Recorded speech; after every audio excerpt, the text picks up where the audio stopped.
Good morning. My name is Amy and welcome to my channel.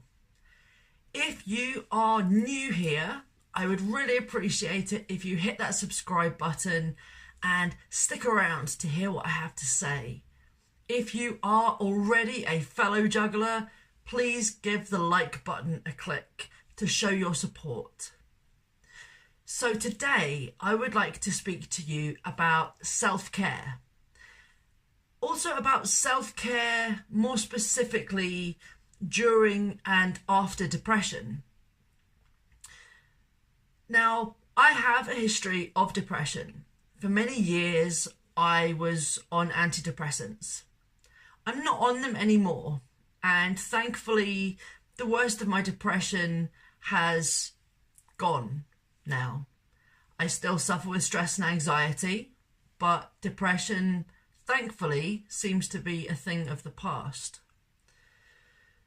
Now, because for so many years I battled with depression in one form or another, I know how difficult self-care can be.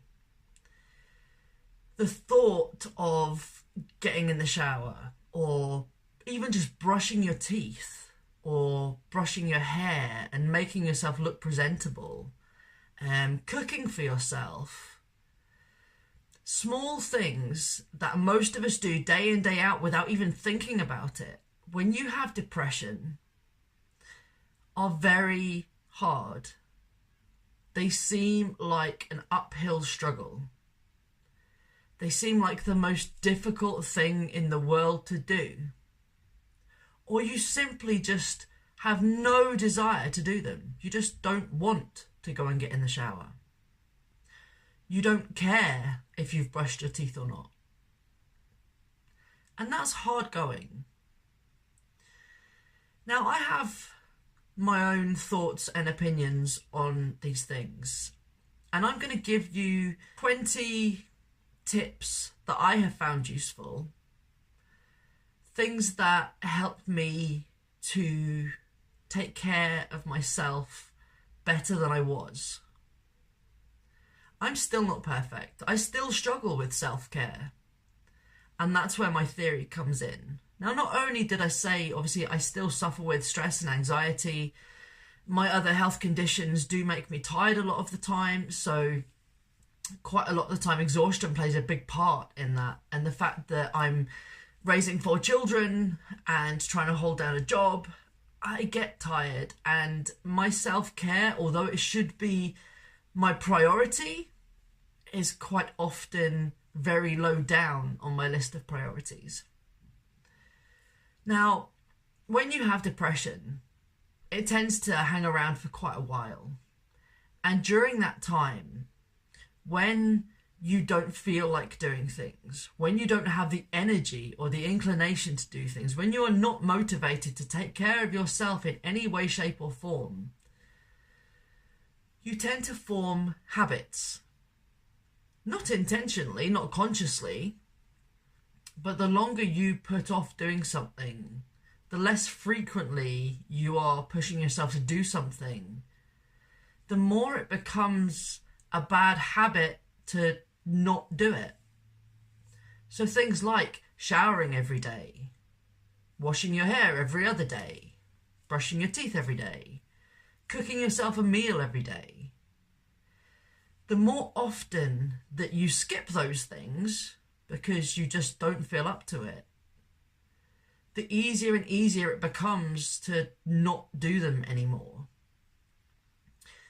And after years of battling with depression and thankfully coming out the other side, I have now found myself in a situation where even though I don't feel as bad as I did back then, and I don't think the low thoughts that I did back then, things like showering and cooking healthy meals and going to doctor's appointments and things like that that should be happening on a regular basis sometimes slide. And I think it's because for so long I just did not care about any of those things. I didn't care about looking after myself. I felt like crap. I was struggling with depression. I was trying to look after my kids. I had so many other things going on, and I just kept making excuses, and I did not look after myself. But now that I am trying to turn things around, I can see that the things that I should be doing, I maybe don't do as often as I should because it's habit. And so to try and overcome that barrier, to try and help myself get better, I'm going to have to establish new, healthy, beneficial habits. And even if that is, let's take showering, because I know in the past that has been quite a big one for me, and I know it is for a lot of you. So if you can quite easily go a few days, a week, whatever, without getting in the shower, there are lots of different ways that you can go about trying to rectify that. Now, if you feel up to going in the shower 1 day a week, if you can manage that, if you can cope with that, then that is a good starting point. If even just the thought of getting stripped naked and getting into that shower is too much for you to bear right now, then maybe consider just standing at the sink, washing yourself, freshening up, the parts of you that you can, that need freshening up, with a face cloth and some bubbles in the sink. Wash your hair over the sink, if that makes it easier for you to do. And gradually build up. If you can manage to get in the shower once a week, and you do that for a couple of weeks, and then maybe the next week you go in twice, and you ever so gradually increase the amount of times you're doing it, the more you do it, especially if you tend to do it at the same time each day, the easier it will become to keep doing it, and the quicker the habit will be formed. And so if you are habitually going in the shower every other day, then that has become a habit, and you can build on that. So I'm going to go through some of the things that I do now to take care of myself and show myself a little bit of love and care. Now, these suggestions and ideas aren't in any specific order. These are just as I thought of them, I've written them down. So I'm going to go through them one at a time. So the first one is medication. Now, I know not everybody is on medication. I know not everybody takes vitamins or supplements, but I felt that that one was quite an important one to get in there, because if you do take medication, or if you're meant to take medication, it is really, really important that you do that. Even if that is the only thing you do for yourself every day, take that medication, take those vitamins, take those supplements, have a glass of water, because if you need those, then you have to make sure you are taking them, because otherwise your body won't know what's going on. If one day you take them in the morning, the next day you take them in the afternoon, the following day you just completely forget to take them, you will suffer, your health will suffer, and you're not allowing the medication to do its job properly. Vitamins and supplements are also great and can be very beneficial. So if that's something that you think would benefit you, then I would suggest that. For a long time, I was taking a multivitamin every day. It's just like an A to Z of vitamins, which I hoped would help to, boost my immune system, give me a little bit more energy, try and balance out my iron levels, because I know that in the past, I've also had a history of anemia, mainly during and after pregnancy. But still, I didn't want to get to that point again, because one of the main symptoms of anemia is fatigue and exhaustion, and I already have enough of that going on. Thank you very much. So yes, medication is definitely an important one if you are meant to take it. Number 2, hair and makeup. Now, this isn't something that I do every day. As you can see, I don't have makeup on today, and I'm totally fine with that. I don't wear makeup all the time. But sometimes I find if I'm feeling quite low, if I'm not feeling all that great about myself, then sometimes even just putting a little bit of mascara, a bit of eyeliner, some lipstick, just something to create a slightly different look, it can make me feel so much better. And the same with my hair. For a long, long time, I had very short hair, as in it was shaved up the back and spiky on the top. I had it in a kind of dark, red, purpley kind of colour, and that was how it was for months and months and months and months and months. Now, I decided that I wanted to try and grow it out.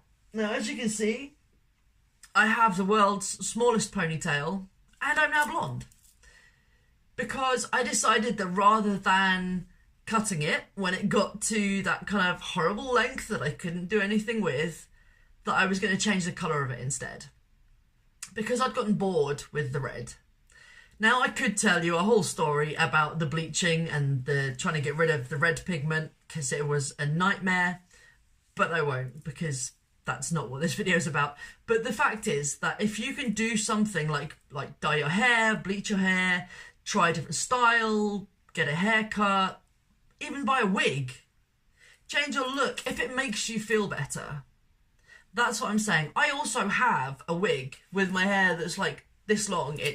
And I love wearing it. I don't wear it all the time, but when I just fancy a change, when I want to almost bring out my alter ego, when I want something else going on for me, somebody else to take over, I can put my wig on, I can put my full face of makeup on, and I can be that other person for that day because it helps me get through the day.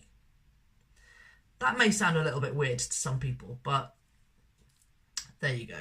So hair and makeup is a good one, just to kind of spruce yourself up a little bit. But don't feel bad if you don't do your hair and if you don't put makeup on every day. Even if your hair is just scraped back in a ponytail, at least you've run a brush through it, right? Number 3 is kind of connected to number 2. It's jewellery and perfume. Now, for a long time, I never used to wear perfume. I don't know why. It was never a big thing for me, or it was one of those things that was only for special occasions. I would wear perfume if I was going on a night out. But me going on a night out was sort of happening less and less and less often, so I wasn't wearing any perfume. But again, more recently, I've been making it a habit to wear perfume pretty much every day. For no particular reason, other than I want to. It makes me feel nice if I smell pretty, if I smell nice. The same with jewellery. Some days I don't wear very much, other days I've got more. I mean, today I've got a couple of rings on, I've got my beads. You see those? I've got earrings on, I've got my necklace on. Again, it can almost help to create another persona. It can help you to be the person you actually want to be. And so I find that, yeah, that's makeup, hair, jewellery, perfume. They can help you to look more presentable even when you don't really want to. They can help you feel prettier. They can help you feel more confident. And they can help you to create a new look that you might prefer, that might make you feel more confident. So it's all good. Number 4 is essential oils. Now, up until a year and a half ago, I didn't really know much about essential oils at all, to be fair. I knew you could buy things like clove oil and tea tree oil and things like that at Boots, but didn't really know anything beyond that. And then I met a really, really, really good friend of mine now, who's also a work colleague, who is an aromatherapist. And she introduced me to the world of doTERRA essential oils, which are high quality, therapeutic grade essential oils. And I have learnt so much from her about how essential oils can be used, which different oils can help with different ailments, how oils can help with emotional regulation as well as physical ailments. There are so many different things that they can be used for, which before I had no idea about. And I'm so grateful for the education that I have received from working with her, because I now have my own collection of oils, as well as access to all of the oils that I don't have, because Danielle has them, and that's fantastic. But I now use essential oils on a very regular basis. I use them for helping me through the grieving process, for helping to combat anxiety, for helping to relieve migraine aura, for helping to relieve muscle spasms and back pain. You can use them to help create abundance in your life, communicate more clearly. There are so many different things that you can use essential oils for.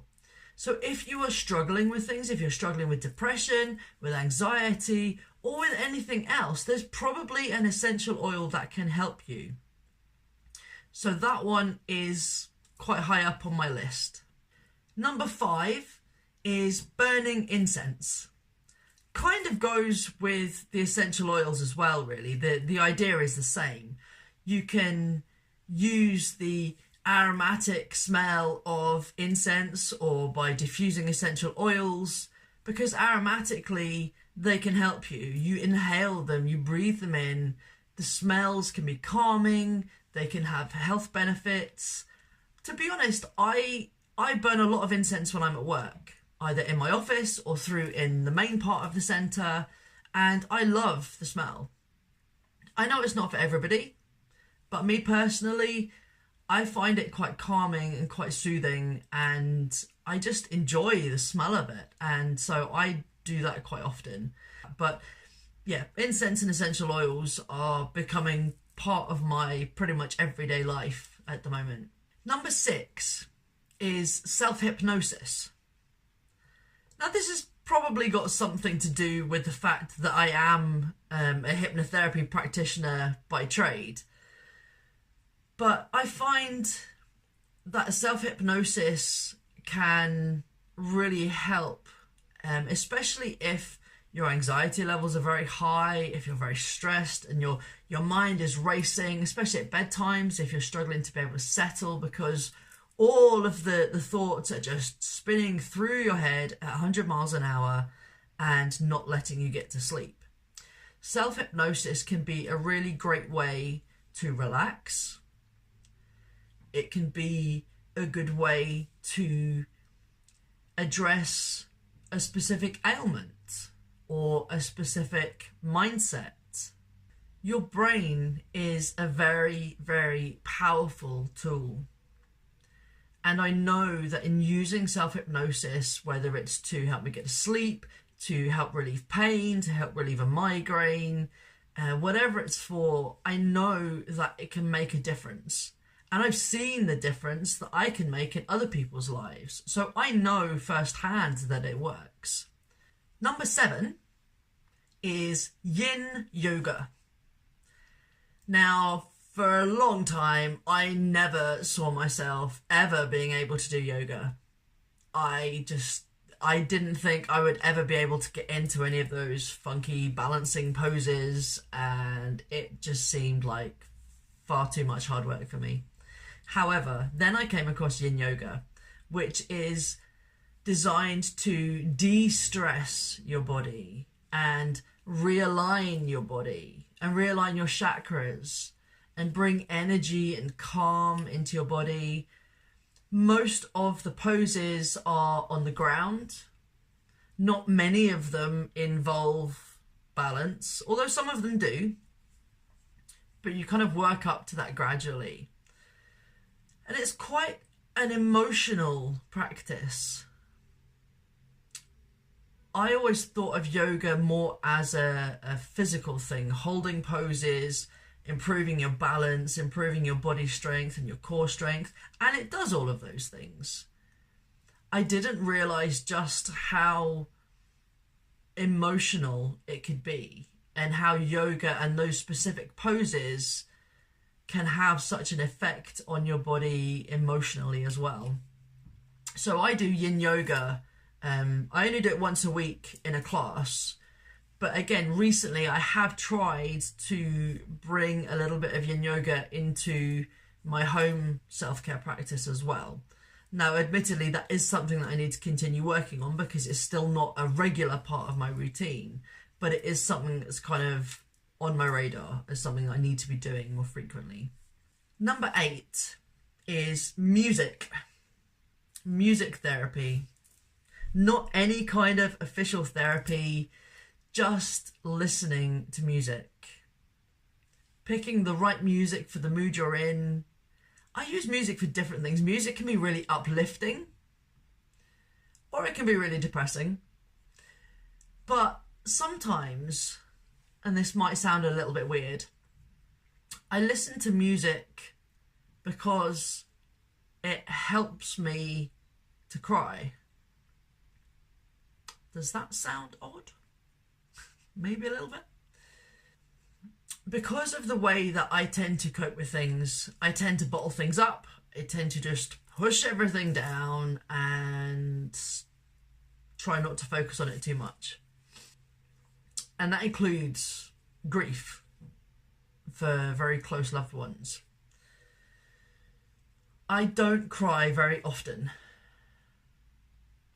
And it's not because I consciously made that decision not to. I almost feel like I just can't.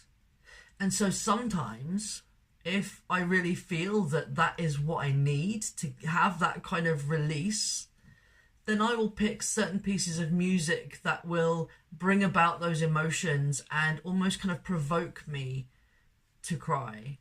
Because sometimes we need that. Now, I don't do that very often. And I'm not necessarily suggesting that you should do it either. I'm just saying that for me, I use music in different ways.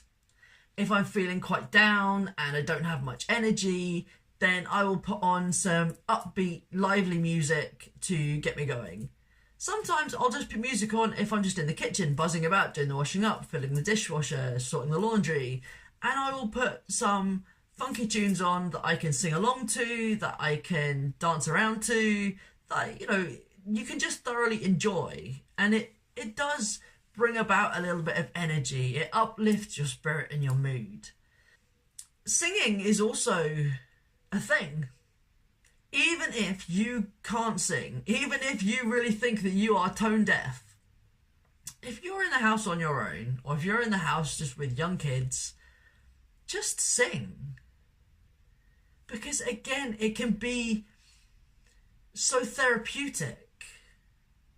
Just singing along to your favourite song, or singing in the shower, it can really help to boost your mood. So singing and music therapy definitely feature quite heavily in my life, and they help me quite a lot. Number 9, and this is a little bit of a random one, is distraction. Some days when things get too much, when noise levels in the house get too much, when your stress and anxiety levels are too high, when you just can't, sometimes all it takes is a little bit of distraction to take your mind somewhere else. Now remember, self-hypnosis can also do that. Self-hypnosis can help you kind of detach from things. So that is another reason why I do that. But even something as simple as picking up a book and reading a few pages, or even a magazine, or watching a couple of random cat videos on YouTube, or playing a game on your phone. Something that can just briefly give you a little bit of relief from whatever it is that your mind's trying to turn over. Again, music can do that. Music helps you to kind of get your mind in a different place. But I do find, especially in the evenings, once I've got everything done, once work's finished, once the kids are all in bed, once I've done everything that I need to do, I tend to spend time on YouTube. That's where I find my self-hypnosis things. That's where I listen to other self-help type videos. That's where I just watch random videos that just happen to interest me. That little bit of time out of your mind can be really helpful. Number 10, arts and crafts. Now, I know, not everybody is arty. Not everybody can paint masterpieces or draw still life. That's fine. Not everybody has those skills and talents. But to be honest, art isn't really about that. If you're just doing it for you, it doesn't matter really what it looks like. It doesn't matter if you can't create the Mona Lisa or Starry Night. It's fine. Now, me personally, I am quite an arty person. It's a talent that I was born with. I've always been very arty. And it's something that when I can find time to do, I enjoy doing it. I enjoy painting. I enjoy making tiny little things out of clay. I have done so many different things in the past, but arts and crafts, again, can be very therapeutic. Art is a very good way of helping you to express yourself, maybe when you can't even vocally express yourself, when you can't put into words how you are feeling. Then picking up a paintbrush and just allowing it to move on the page or on the canvas, just picking colours that you feel drawn to, it can be really helpful. So while it is a method of helping you to express yourself and to maybe helping you through a low spell, it is also a form of self-care, because if you are doing things that you enjoy, even if you remove the aspect of it being therapeutic for other reasons, if you are doing something you enjoy, that will make you feel better. You will feel emotionally and mentally better for doing that. So I class art and crafts for me as a form of self-care. Trying to find that time to do that, to do something that I enjoy. So that's that one. Number 11 is journaling. I have had many journals over the years, and I tend to go through fads of writing in them. I will go through phases of writing in them every single day for months on end, and then it'll get left because I'm too busy. I don't have time. But journaling really helped me, and still does. When I feel the need, I kind of like feel drawn to journaling at certain periods during my life. And it's normally when I've got a lot of stuff in my head, when there's a lot of emotions being suppressed that I need to get out, when I maybe feel that I don't have anybody to speak to, or I don't feel comfortable speaking to the people that I do have around me. They could maybe be very private things that I'm feeling that I don't really want to have made public. So I will write them down. My journaling has gone from one extreme to another, from very deep, emotional type writing to almost me just writing about all of the housework that I've done that day. Because if that's what's in my head, that's what's going in my journal. And that's fine. It's a really good means of communication, especially if you spend a lot of your time feeling quite isolated, either because of depression and it's kind of, you don't want to leave the house, you don't want to be around people, you're feeling quite antisocial. It can be a good means of communicating your thoughts. it might also just be the case of, you're a parent, you're a stay-at-home mum or dad. You don't really get out to see many other people. You spend most of your time with children, so you don't have the chance to have adult conversations. So journaling can really help with things like that. Number 12 is making videos. So again, it kind of goes along the same lines as journaling. It's another means of expressing yourself. Now, those videos don't have to be videos like this one that get uploaded to YouTube or to anywhere else. No one else has to even see them if you don't want them to. You could do a vlog and upload it to YouTube. You could reach out to the community and other people. But also, if you're not a great one for writing, you could create your own video diary just for you. At the end of the day, you just sit somewhere quietly, click on your phone or your camera or whatever it is you've got, and just talk to it. Just talk about your day as if that phone or camera was another person. And you could talk for hours if you wanted to. And being able to verbalize the thoughts that you're having, being able to express the emotions that you are experiencing is healthy. So I definitely include things like that in my self-care regime. Now, I make these videos that I put online. I make videos for this channel, I make videos for my work channel, and I enjoy doing them. I enjoy helping other people. I enjoy being able to help educate people. So for me, this is self-care because I'm able to reach out and do something healthy and helpful. Number 13 is counselling. Now, I recently started counselling.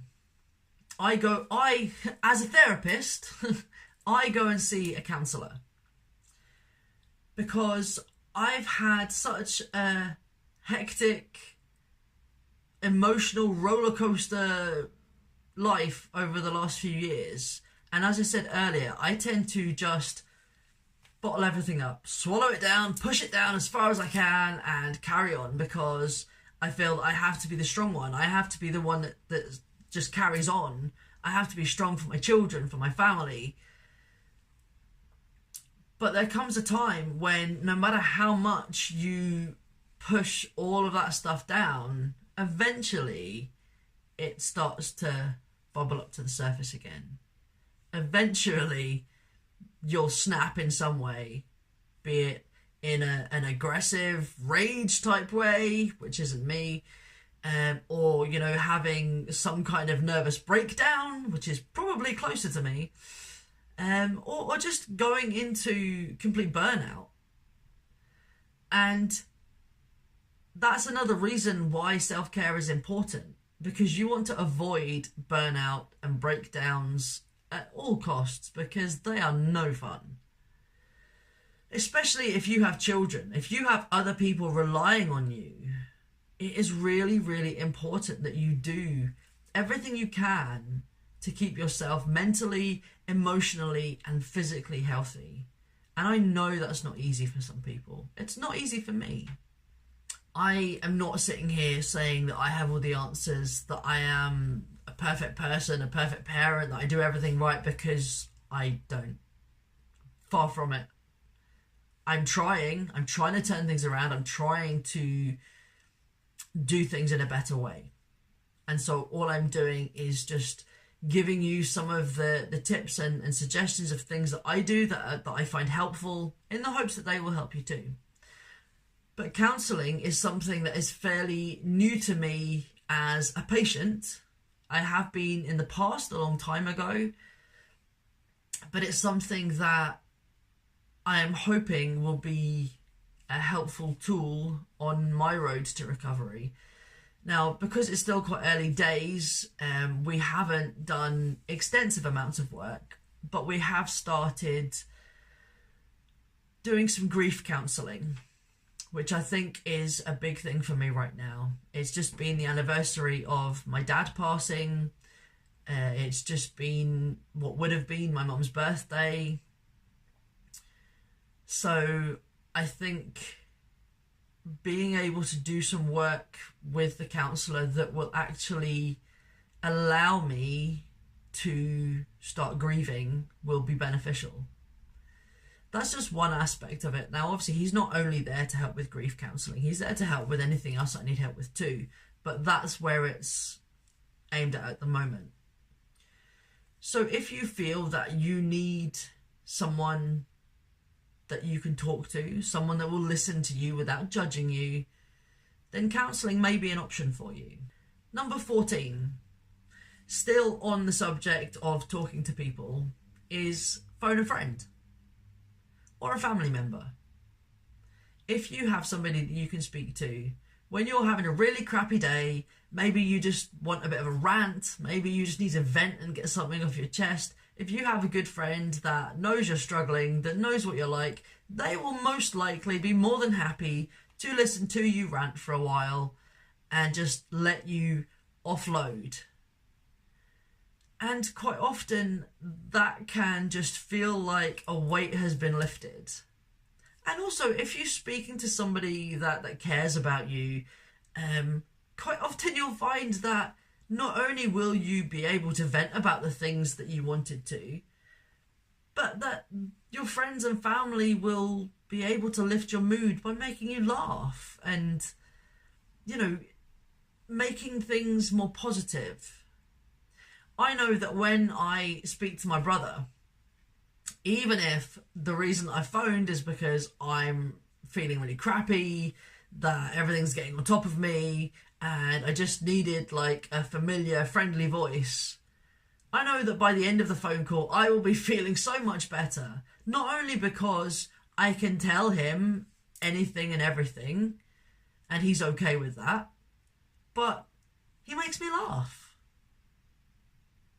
And so it's a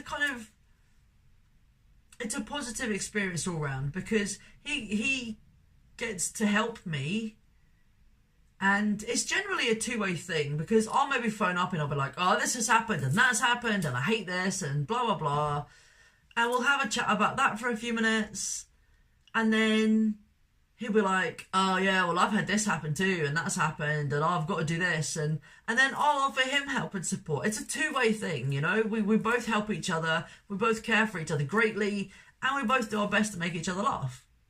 So for me, that works. I also have a few friends that I know that I could pick up the phone to pretty much any time and just have a natter with. It's not always about moaning or venting. Sometimes it's just needing to hear a familiar voice, needing to hear a friendly voice, needing to speak to somebody that's not going to judge you or make you feel like crap because you haven't done something. Somebody that's just going to be a friend. Number 15, get a massage. Fairly self-explanatory, really. Getting a massage for me is something I try to do fairly regularly. Every couple of weeks or so, I will try and get a massage. My friend Danielle, who I mentioned earlier, who's the aromatherapist, is also a massage therapist. And so I know that if I need to go to her for a massage, she will quite happily use her oils and things, and she will help try and fix my back or my neck or whatever it is that's causing me issues. She'll use the oils that best fit the things that we're trying to treat. And yeah, it can just help me to physically relax a little bit, especially when you're under a lot of stress and anxiety. You tend to carry a lot of tension across your neck and your shoulders and down your back.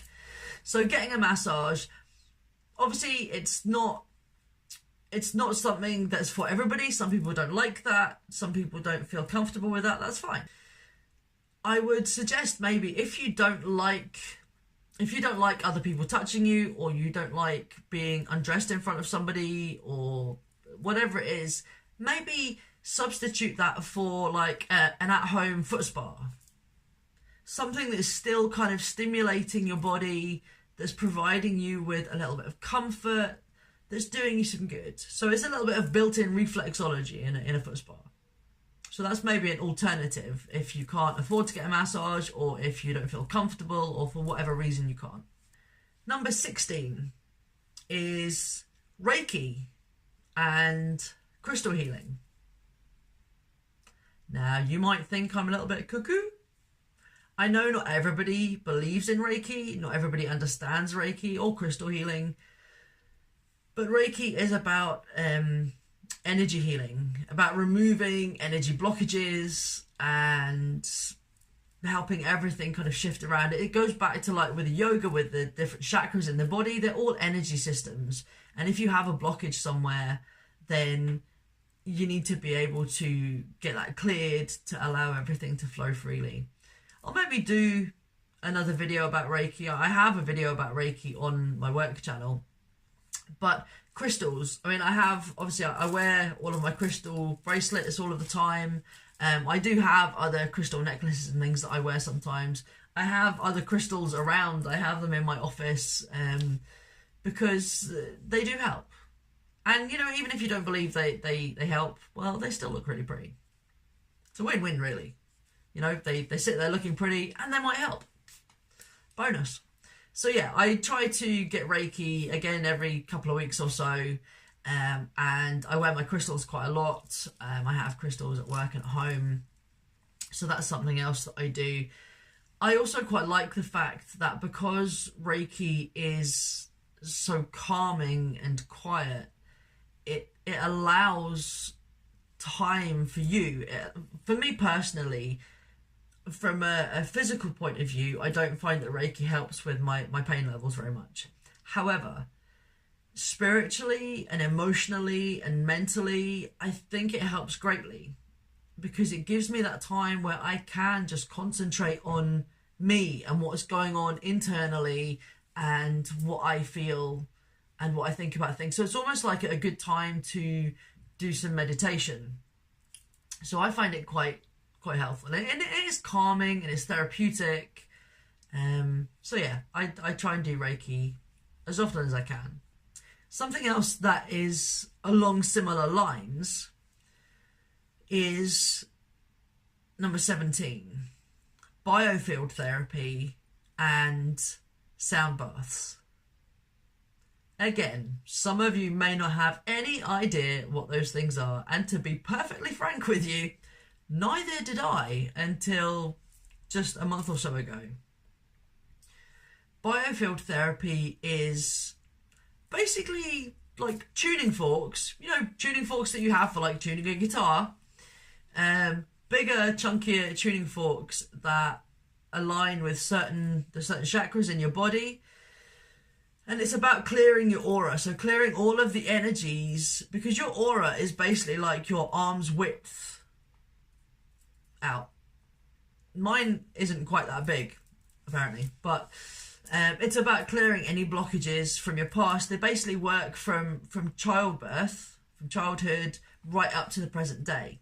So the further out in your aura these things are, the earlier on in your life they were. So the therapist goes through your aura, starts at the top, works their way down, goes round and round, and they're able to check the vibrations, check for blockages, and help to clear them. I have a very open mind to these things. The people that I work with do these things for a living, and I trust them. So I am very open to the fact that they could do me the world of good. So I'm more than willing to try them. So I have had a couple of sessions of biofield therapy for the tuning forks. And again, it's a really therapeutic time. It's all very calm and quiet, and you're laid down on the bed and the therapist's just doing her thing with the tuning forks, and you kind of hear the vibrations and the humming, and you listen for like the change in pitch, and that's when there's like potentially blockages and things like that. It's very interesting. And the sound baths kind of go hand in hand with the biofield thing, really, and with Reiki. You've probably heard of the Tibetan singing bowls. They're normally just like small bowls that you chime and you run the beater around the rim, and it produces this tone and the vibrations through your hand and stuff. Well, A sound bath is basically using a range of bowls that all produce different pitches that again relate to the different chakras in your body. They help to bring everything back into alignment so that everything is vibrating as and where it should. So yeah, it is a holistic therapy. It's an alternative therapy, but it's one that I find makes me feel good. Even if it doesn't necessarily increase my health, improve my health, the fact that it's enjoyable, that it helps me relax, that it gives me some time out to just think about myself and bring a little bit of self-awareness in, it's all good, you know? That leads me on to number 18, which is visualizations and meditation. Now, recently I have been using guided meditations that also have binaural beats in the background and also have subliminal messages in them to help change my mindset, to help realign my chakras, to help clear blockages, to help bring in and manifest things that I feel I need in my life. The visualizations thing, the two kind of go hand in hand, because if you're listening to guided meditation, you're sat somewhere calm and peaceful, you've generally got your eyes closed, you're listening to the guided meditation and the music, and when you listen to those things, regardless of whether there are binaural beats and subliminal messages and things in them, the idea is that you've quietened your mind down and that you're not thinking of all the crap of the day. And it's at that point that you can do visualizations. You can focus on what you want out of life. Maybe it's how you want to feel. Maybe it's a change of career. Maybe it's bringing money in. You know, whatever it is that you're wanting out of life, you can visualize that. You can see yourself with that big house and that flashy car and that good job. And the more you visualize these things, the more you imagine yourself having these and experience the way you feel when you have these things, the better you are at being able to manifest those things and actually bring them into your life. That topic could probably do with a whole lot more explaining, but if you are aware of the law of attraction and bringing things into your life, then you'll maybe understand a little bit more about the visualizations and the manifesting and the meditation and everything. I've been doing that quite a lot recently, especially late in the evenings when the children are in bed and I'm on my own. I'll put my headphones on and just zone out for a little while and focus on trying to heal me, trying to help with emotional stuff, trying to let go of some of the crap from the past, and trying to project and manifest good things for the future. So I found that quite helpful. Number 19 is to-do stroke ta-da lists.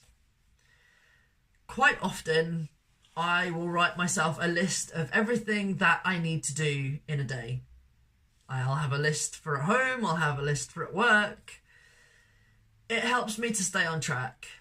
It helped me when I struggled with depression, because I suffered with a lot of brain fog. I couldn't really think clearly. I was wandering around like a zombie most of the time, just doing the bare essentials, you know, making sure the kids are fed and bathed and at school and stuff like that. I didn't really... Everything just seemed too overwhelming. And so I got in the habit of writing a list of the most important things I needed to do that day, so that I could get those things prioritized and I could get those done. And then if I achieved anything else in that day, well, that was a bonus. So that's a to-do list, the things that you know that you need to do. And I did that for quite a long time, and I still do sometimes when I have a lot to do. A to-do list is something that I kind of moved on to doing or one sort of merged into the other, because the whole idea of doing a to-do list is so that you focus on the priority jobs that need to be done, but also so that at the end of the day, you can look back at that list and you can see how many things have been ticked off of it. So if you've had a really rubbish day and you're feeling really down on yourself and you're like, oh, I didn't get anything done, it's been a really rubbish day, I'm useless, da da da da da. You can be like, oh, well, hang on a minute, actually, I did that, and I did that, and that, and that, and that. Yeah, I guess actually I did do quite a lot today. So that's kind of how the to-do lists were formed. When I didn't necessarily need a list to do my day-to-day chores and things, because they had become routine, because I was generally doing the same things every day, I didn't need to write a list of things to do. But as I was going along, I would write a list of things that I had done for the same reason, so that at the end of the day, I could look back and see what I had achieved. Because let's face it, when it's just you and a bunch of kids, you don't get any acknowledgement. You don't get a pat on the back. You don't get any kind of assurance that you're doing the right thing. You just get left to your own devices. Sometimes when you're kind of struggling with depression, when you're struggling with anxiety, sometimes you need a little bit of reassurance. And you can give that to yourself. And that's what those to-do lists did for me. So when I was having a really rubbish day and, you know, the kids had all gone to bed and the house had maybe been turned into a bomb site for like the 10th time that day after you'd already gone round clearing it up like 9 times, you can look back at that list and change your mindset from, great, well, look at the state of the place. It looks like I've not done anything all day, blah, blah, blah. Oh, I may as well just give up. To, well, actually, I've hoovered 6 times today. I've got like 4 loads of laundry done. I've done 2 school runs, 2 nursery runs. I've got the shopping. I've cooked dinner. You can take credit for that. Each and every one of those things on your list, including things like taking your meds, brushing your teeth, having a shower. Put those things on your list. Because if they are things that you struggle with, having that acknowledgement, acknowledging to yourself, reassuring yourself that you are doing the right thing, just that bit of self-satisfaction that in actual fact, yes, I acknowledge I may be feeling kind of low just now, but I have gotten a lot done today and I have done the very best I can with what I had. So that's quite a powerful one. So you might want to try that. Now the last one you might think is a bit of a jokey one. Number 20. Takeaway and Netflix. Or YouTube. If you've had a really hard week, don't beat yourself up about ordering a takeaway. Now, I'm obviously not talking about doing it on a regular basis. Obviously, that's not healthy. But every now and again, if you're in a really low spell, if you are absolutely exhausted, if you just don't know which way is up, it's okay every now and again to order a pizza or a Chinese or whatever and just sit and watch a film, stuffing your face with your takeaway. Now, I didn't think I'd ever hear myself say that because one of the main things that I help people with in my daytime job is to lose weight. So as I say, I'm not advocating it as a regular thing. It's not something you want to turn into a habit on this occasion. But every now and again, when things are really bad, when you're really, really struggling, don't beat yourself up about turning to something that's quick and easy. I mean, it doesn't even have to be a takeaway. Even if you just fancy beans on toast for your dinner, or a bowl of Weetabix, or whatever it is, You do you at that moment in time. You do the best that you can with what you've got. And if that means that for that night you eat takeaway, you have a pizza, then so be it. Because you know what? Life is hard and you are trying your best. And every now and again, you need a rest.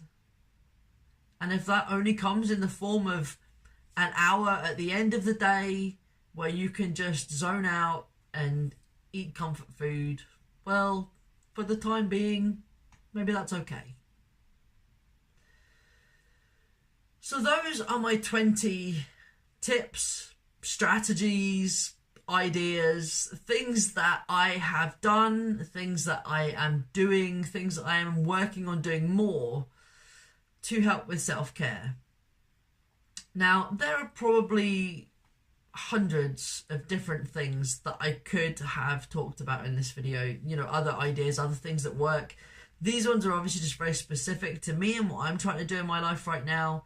But I mean, by all means, comment below if you've got ideas for how you've maybe gotten through tough times, and it doesn't have to be through depression, but if you've got an idea as to how other folk might be able to make their lives a little bit easier, things that can help you to take care of yourself, even if it's things just like painting your nails, painting your toenails, maybe no one will see them, but for you it might make you feel better. Using moisturizer, again, things that nobody sees, but if it makes you feel better, then do it. So I'm going to wrap this video up for now. I hope that some of these things may have helped you. If you have any questions about any of the random things that I have discussed today, then please, by all means, leave a comment below and I will do my very best to answer you. As I say, if you feel like sharing any other ideas, then please feel free to do that too. But for today, this has been our self-help video, our self-care video. And I hope that whatever you guys are doing today, you are having an absolutely fantastic time doing it. Take care. Love you all. Bye.